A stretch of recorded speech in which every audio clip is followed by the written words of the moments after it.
ఈయన కూడా తోడున్నాడు కదా, ఎట్లా క్యారెక్టర్ అసాసినేషన్ చేస్తారు, ఏ విధంగా కథ నడుపుతాడో ఈయనకి తెలుసు కేసీఆర్కి. అందుకని అర్జెంటుగా హరీష్ రావు వీళ్ళని పిలిస్తే హరీష్ రావు వేసిన స్కెచ్ ఇది. అప్పటికి రాజయ్య ఏం చేశారు, అప్పటికే ఈ ఫోన్ ట్యాపింగ్ అప్పుడు చేశారు. చేసినప్పుడు ఎవరెవరితో ఇందులో నాకు తెలిసి తెలుగుదేశంలో ఉన్నటువంటి 8 మంది నేతలకి సీనియర్ నాయకులు ఫోన్ ట్యాపులు చేశారు.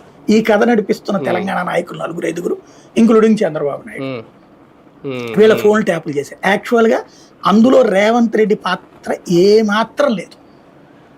అక్కడ జరిగింది ఏంటంటే రేవంత్ రెడ్డిని కావాలని లాగింది బీఆర్ఎస్.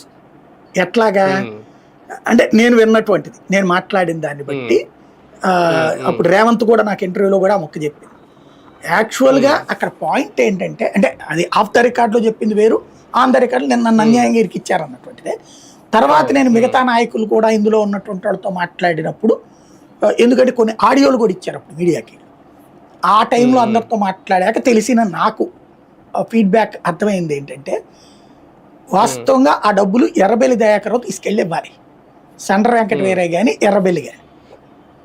కానీ అప్పటికి వీళ్ళకి ఇంకా మనుషులు కావాలి. ఈ ముత్తయ్య స్టీఫెన్స్ అన్ని ఒప్పించాడు. ముత్తయ్య వాస్తవంగా తెలుగుదేశం కార్యాలయంలోకి ఒక 2 దళిత క్రైస్తవులకి ఏదో డబ్బులు కావాలి, ఆర్థిక సాయం కావాలని మాట్లాడడానికి వెళ్ళాడు.